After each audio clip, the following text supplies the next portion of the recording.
Welcome in the Matt Bernier Show, DRF TV, live.drf.com, livestream.com, the Daily Racing Forum's Twitter handle at DRF Inside Post, as well as the Daily Racing Forum's Facebook page. My name is Matt Bernier. You can follow me on Twitter at Bernier_Matt. This is the recap edition of the Matt Bernier Show, taking a look back at racing from this past weekend. That would be the weekend of July the 7th. Much to do at Belmont Park. A couple other races we'll go over as well, including the Delaware Oaks and things of that nature, as well as the Victory Ride from this past Sunday. If you listen in podcast form, like most of you do, YouTube, SoundCloud, iTunes, video.drf.com, as well as Spotify. If you listen on YouTube, click that subscribe button. You'll get all the latest offerings from DRF TV. You'll listen on iTunes, write us a little review, give us a positive rating. It would be greatly, greatly appreciated. As I made mention, a lot to do at Belmont Park. We'll also give you the weekend's best buyer speed figure performances, regardless of surface and all those sorts of things, and give you a little bit of a stakes montage for the races that we couldn't touch on, plus, as we always do, the DRF TV schedule of events for this upcoming week. Without further ado, let's dive right into it. Let's start off with the Grade 1 races out at Belmont. We'll begin with the boys, 3-year-olds going 1.25 miles on the inner turf course. This was the field for this year's Belmont Derby Invitational. Really an interesting race. You had 9 horses in here, but you could have made a case for, I would say, 5 or 6 of them when it was all said and done. Your post-time favorite ended up being Analyze It. Analyze It was an odd second to Catholic Boy in their most recent start at the Pennine Ridge, the local prep for this race, because Analyze It looked like he was going to just run right on by Catholic Boy, and he actually did. Unfortunately, if you were a fan of Analyze It, he ended up just throwing it into neutral, and Catholic Boy came back and actually won that race. 1.25 miles I was a little bit concerned about, but I figured, you know what, if he's going to be able to get the distance, perhaps it's going to be a situation where now the better horse, maybe he puts it all together, and Catholic Boy, maybe he's a notch below, or maybe Catholic Boy is just tough as nails and wants to go out and beat you. Then you had other interesting runners like Hunting Horn in here. You had My Boy Jack, you had Hawkish, Maraud, you name it. You had a couple of different interesting ways to go. Ended up being another absolute barn burner down the stretch, and basically a replay of what we saw on the Pennine Ridge. Here's the stretch run from Larry Colmus. Comes Hawkish as the field makes their way to the top of the stretch. Analyze It runs alongside of Catholic Boy. And these two come to the final furlong together. Analyze It on the outside in front. Catholic Boy is second. Hunting Horn trying to come and get them. Analyze It, Catholic Boy battling him again today. Analyze It, Catholic Boy. And then Hunting Horn on the outside. Who's it going to be? It's a photo that's going to be a head bobber. Maybe Catholic Boy. He could have come back. Catholic Boy emerges victorious. He is a Grade 1 winner now. He gets the job done at odds of 5-1 in this year's Belmont Derby over Analyze It. We had the exact same exacta coming from the Pennine Ridge. That's what we had replicated in this year's Belmont Derby. Third was the import for Aidan O'Brien. Hunting Horn, if you played the exacta for $1, came back $17.70, and the trifecta for 50 cents came back $26.87. Let's talk about Catholic Boy a little bit. He's 5 of 8 lifetime, 6 times in the exacta, over $1.1 million in career earnings.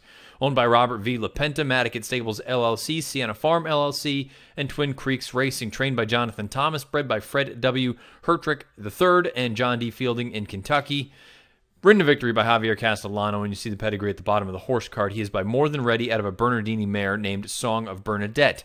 From a speed figure standpoint, let's dive into the nuts and bolts there. Both Catholic Boy and Analyze It both earn 99 buyer speed figures and 119 Timeform US ratings. Hunting Horn, a 95 buyer and a 117 Timeform US rating. For what it's worth, Timeform US had the miles split in this race, color-coded blue, meaning it was probably a little bit advantageous for the horses that are forwardly placed and potentially compromising the horses coming from off of it. I can say that about all the fractions in this race because 24-2, 49-1, 13-1 for 3/4, those are pedestrian fractions at best, particularly over that Belmont turf course, which has just been absolutely rock solid. And really, when you look at the flow of this race based on the chart, it's kind of how this race went. The 1-2-3 finishers were 1-2-3 basically every single call throughout this run, and the only horse to make up any sort of significant ground was Channel Cat, and he was still 4 lengths behind the top 3. As far as the race itself is concerned, I'm still fascinated when you have horses that have shown a little bit of early tactical speed and they don't show it and they don't use it, and it allows a horse like Catholic Boy to just go out there, and Javier said as much. He goes, nobody else wanted to lead, so we went on with it, and they weren't going that fast. And I think if you were a fan of Analyze It, perhaps you would have wanted to see him press the pace a little bit more, but you were probably afraid, and I'm sure the connections involved were a little bit concerned as well. Do you get a replica of what you had in a race like the Pennine Ridge, where they threw it down for that final half mile, and then maybe a horse like Hunting Horn who sits just off of it, he takes advantage and gets the job done. They kept it a really, really tepid, moderate pace, And then these two sprinted home. But again, we had almost a carbon copy of the Pennine Ridge where Analyze It looks like he's just going to go blowing by. And for the final 16th of a mile, he pops to his left lead, and Catholic Boy comes back on the inside and gets the job done by a head. It's one of those instances. Chad has said it. He goes, you know, I'm just going to kind of go back to the drawing board. Maybe we need to do something from an equipment standpoint with Analyze It because the talent is still there, and he proved that he can get a mile and a quarter. This is just something that he's developed a bad habit of, going out there and hanging his chances.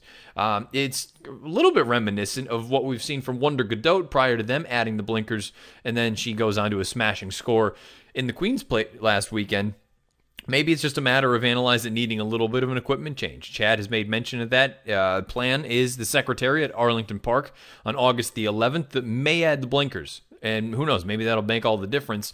The one thing that we know for certain is he will not be facing Catholic Boy because Catholic Boy, it sounds like, is going to get a little bit of a vacation here. They'll be targeting a race, Jonathan Thomas said, up at Saratoga, either the Travers on dirt at a mile and a quarter or the Saranac the following weekend on Woodward weekend. I will be absolutely floored if it's not the Travers for his next start. Because you're looking at a horse now, and there's a few different things that go into it. We know this horse is actually pretty good on dirt, and I don't want to hold his Florida Derby against him because he bled as badly as he did.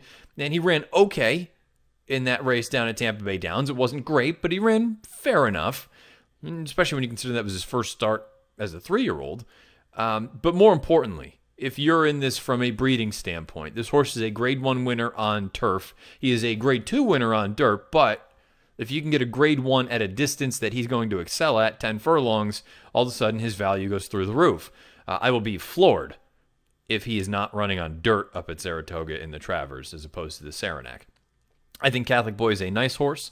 For what it's worth, each one of those horses, the top two, Catholic Boy came home in 22:53, Analyze It 22:46, and Hunting Horn 22:42. The connections with Hunting Horn, they made mention they thought that the pace, the lack thereof, probably compromised his chances a little bit, but he ran just fine. And I think this was probably pretty darn close to a replica of what he ran at Royal Ascot a few weeks back. So I don't think they can really complain too much. Maybe, again, with the exception of the pace not really being there. But I think he basically ran the same race he ran over at Royal Ascot because he was 4 lengths clear of the rest of the field. I just think those top 3, they ran very well, but they had a lot of things go their way. Part of that, though, is talent. They're just probably better than everyone else. You had a couple of really disappointing efforts in here. My boy Jack, he just never showed any interest whatsoever. He never picked his feet up. This was a terrible effort, and I really thought getting back to turf would be beneficial for him, that this is what he wanted all along. Hard for me to sit there and say there was any excuse there. He was just god-awful. You look at a horse like Channel Cat, he got in a little bit tight early on, but he came with a little bit of a run at the end. Goofy with his lead changes still. I would like eventually for something to happen with this horse where he finally puts it together. I think distance is his friend, but he's clearly not in the same level as those top 3 horses. I suppose the one that you want to really give the benefit of the doubt to is Hawkish, because Hawkish, this was his first time going up against quality company at a longer distance. He had already proven that he could handle those middle distances. Getting up to 10 furlongs, that was going to be a test in and of itself. But then it doesn't help when you're 4-5 path basically from jump. He was wider than wide throughout, and he flattened out down the lane. I kind of want to give him the benefit of the doubt and say, you know what, give him a little bit of time, get him back to probably a shorter distance, and see what you can do. Although having said that, I wouldn't be opposed to the connections deciding to send him out to Arlington to run in a race like the Secretariat, because if you give him a little bit of a more favorable trip and perhaps a little bit of a more favorable pace setup, I don't know. The jury's still out. It's too early to tell how good this horse is, or is he quite, is he of the caliber of an Analyze It or a Catholic Boy, or is he just a slight notch below? I still think you have to be optimistic for the possibility of what Hawkish can turn into down the road. But as far as this race is concerned, the big two, they kind of did what many people thought they would do. I was a little bit dubious of the form of that race. I thought maybe the distance was going to be better for Catholic Boy than Analyze It, and he would have been the one of the two had I needed to make a choice. My choice, my boy Jack, was terrible. There's really no excuse, but that summed up my Saturday afternoon as far as picks are concerned. But I do think Catholic Boy, I will be very, very surprised if you don't see him in the Travers. I know they've made mention about the Saranac. Travers, to me, Grade 1 on dirt. If they could get that, his value through the roof. I would imagine that's where you see him next in his next start, and we've already made mention. Analyze It. He looks like he's going to be headed to the Secretariat at Arlington, and Chad may add the blinkers, hopefully to get him to sort of sharpen up a little bit. But also, one last thing. From a wagering standpoint, I've brought this up in the past. If you like two horses that are separated by a head or a neck in the race prior, and then they show up again in the next race together, how can you let one go off at twice the price of the other one? And I'm not saying, even money as opposed to 2-1. I'm saying 2-1 as opposed to 5-1. We've just got like a giant chasm there. I'll never understand that. If you liked one of those horses, you had to like the other one, especially if you thought it was a situation where, okay, well, I figured if anything, it would have been the other way around. The Catholic Boy would have been the shorter one because people thought he had a better chance at the distance as opposed to Analyze It. I'm just always surprised by seeing those dynamics. And I can't sit here and throw shade at anyone specifically because, I was just up what's creek as far as picks were concerned. But I'm just always surprised. You had two horses separated by a neck. How do you let one go off at twice the price of the other one? It is what it is. Catholic Boy adds to his resume. He's a very talented horse. No one's ever doubted that.